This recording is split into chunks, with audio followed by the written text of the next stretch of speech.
Hi everyone, तो कैसे आप सब। आई होप कि आप लोग मस्त स्वस्थ एवं दमदार होंगे। तो आज हम बात करेंगे क्लास 10th का केमिस्ट्री का सेकेंड चैप्टर जिसका नाम है अम्ल भस्म एवं लवण, और इसका छोटा सा टॉपिक जिसका नाम है पीएच स्केल।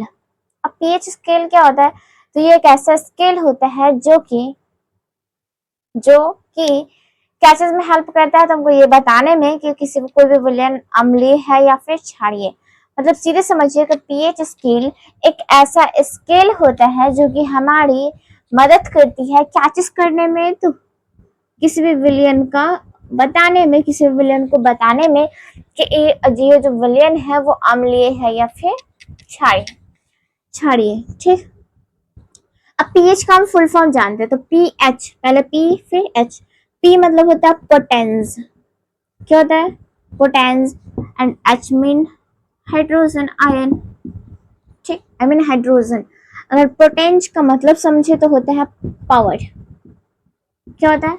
पावर मतलब power of hydrogen ion. PH scale में हम क्या चीज के बारे में बताया जाए, तो पीएच स्केल में बताया जाता है कि हाइड्रोजन आयन का पावर कितना, इसका कॉन्सेंट्रेशन कितना है, इसका सांद्रता कितना है। अभी क्या चीज में? तो मोलर में। क्या चीज में? मोलरता में। ठीक, तो फिर से पीएच में पी का मतलब होता है पोटेंस, पोटेंस मतलब पावर, और एच मतलब हाइड्रोजन मतलब पावर ऑफ हाइड्रोजन। और पीएच जो स्केल होती है वो क्या चीज में हेल्प करती है? तो पीएच स्केल हमारी हेल्प करती है ये बताने में कि कोई भी विलयन अम्लीय है या फिर क्षारीय।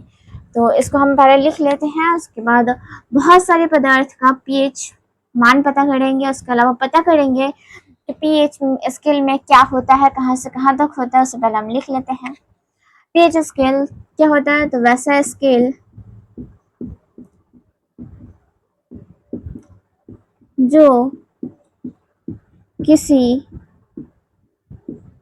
विलयन की अम्लीयता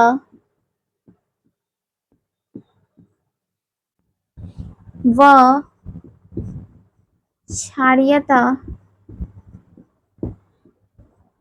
को बताते हैं, तो उसे पीएच स्केल कहते हैं।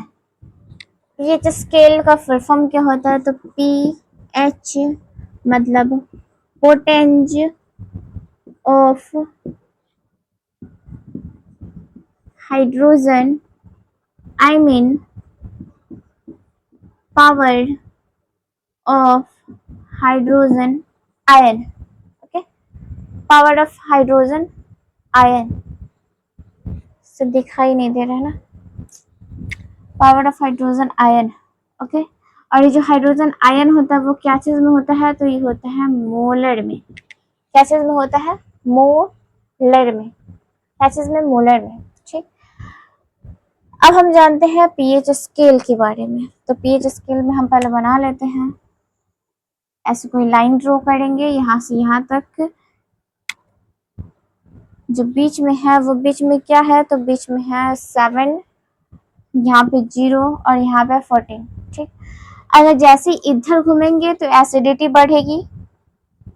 क्या बढ़ेगी? एसिडिटी। और जैसे हम इधर घूमेंगे तो क्या बढ़ेगी? बेसिक बढ़ेगा। आई मीन अगर हम इधर घूम रहे हैं तो अम्लीयता बढ़ेगी, और उधर घूम रहे हैं तो क्षारीयता बढ़ेगी। और अगर बात की जाए बीच में 7 का, तो 7 क्या रहेगा? तो न्यूट्रल रहेगा, उदासीन रहेगा। क्या रहेगा? न्यूट्रल या फिर उदासीन। मतलब जब किसी भी वस्तु का पीएच मान 7 से कम होता है तो होगा अम्लीय, 7 से ज्यादा होगा तो होगा क्षारीय, और अगर 7 होगा तो क्या होगा? उदासीन। ठीक, अब हम इधर आते हैं। ठीक, 6 5 4 3 2 1। अच्छा, अगर आपसे कोई पूछे कि पीएच 4 पर जो किसी भी पदार्थ का पीएच 4 है, कोई पदार्थ है जिसका पीएच 1 है, अब दोनों में से खट्टा किधर ज्यादा होगा? तो हमको याद रखना कि दोनों तरफ हाई लेवल का आदमी है। दोनों बॉर्डर है, 14 भी बॉर्डर, 0 भी बॉर्डर, इधर भी खतरनाक, इधर भी खतरनाक, दोनों तरफ हाई पावर्ड, हाई वोल्टेज। ठीक, अगर इधर वाला 1 है, अगर इसके नजदीक में है, इसका मतलब इधर का अम्लीय ज्यादा होगा, इधर आ रहा है इसका मतलब इसमें भस्मीय ज्यादा होगा। अगर बात की जाए 4 और 1 में, इन दोनों में अम्लीय सबसे ज्यादा किसका ज्यादा होगा, तो इसका 1 का। अगर इसमें भस्मीय का बात की जाए कि 8 का होगा ज्यादा कि 13 का होगा, आपको पता होगा कि इधर ज्यादा स्ट्रॉन्ग, बॉर्डर ज्यादा, पावरफुल आदमी ज्यादा, इसका मतलब इधर का जो होगा वो क्या होगा, ज्यादा भस्मीय होगा। ठीक, तो अब हम एक फ्लो चार्ट बना देते हैं जिसमें पीएच किसी कोई पदार्थ रहेगा और उसका पीएच लिखा हुआ रहेगा, उसको आप लोग सिर्फ याद कर लीजिएगा, उतना ही मेरे चैप्टर का हो जाएगा, ओवर हो जाएगा। तो अब हम जानेंगे इससे पहले कि पीएच स्केल का पीएच निकालने का फॉर्मूला क्या होता है। तो पीएच निकालने का फॉर्मूला होता है minus log H plus ion. Log अभी समझ में नहीं आएगा, अभी सिर्फ फॉर्मूला याद रखना है क्योंकि फॉर्मूला पूछा जाता है। ये सब जो लॉग है वो लॉग, डिफरेंशिएशन, इंटीग्रेशन, वो सारे आगे वाले क्लास में पढ़ना है, सब क्लास में कोई इंपॉर्टेंट नहीं है इसका। ठीक, आपको सिर्फ फॉर्मूला याद रखना है कि minus log H plus ion या फिर लॉग 1/h प्लस आयन होता है, जिसमें H प्लस जो हाइड्रोजन की जो कॉन्सेंट्रेशन होती है, सांद्रता होती है, वो क्या चीज में होती है, मोलर में। क्या चीज में होता है, मोलर में, याद रखने वाला चीज है। ठीक, उसके अलावा आपको याद रखना है कुछ पदार्थ और उसका पीएच मान, जैसे अमाशय रस का कितना होता है 1। अमाशय रस मतलब क्या है, जो हमारे बाई जूस है, जो हाइड्रोक्लोरिक एसिड होता है, उसका पीएच वैल्यू कितना होता है, तो उसका पीएच वैल्यू होता है 1। उसके अलावा नींबू रस का बात की जाए तो वो होता है 2.5, सिरका का बात की जाए तो 3.0, पसीना का 4.5, अम्ल का 5.6 और मूत्र का 6.0, जल का 7 और आंसू का 7.3, खून का 7.4, पित्त का 7.5 से 8.8 तक, और चूना जल का जो पीएच होता है वो 11 होता है। ठीक, तो ये सब चीज, इसमें कोई कॉन्सेप्ट बताने वाला नहीं है, इसको आपको याद ही करना पड़ेगा। तो आई होप कि आप लोग पीएच के बारे में अच्छे से समझ में आया होगा। उसके अलावा आपके लिए बहुत ज्यादा यूजफुल रहा हो। तो आज के लिए इतना ही, फिर मिलते हैं अगले लेक्चर में, तब तक के लिए बाय बाय, टेक केयर।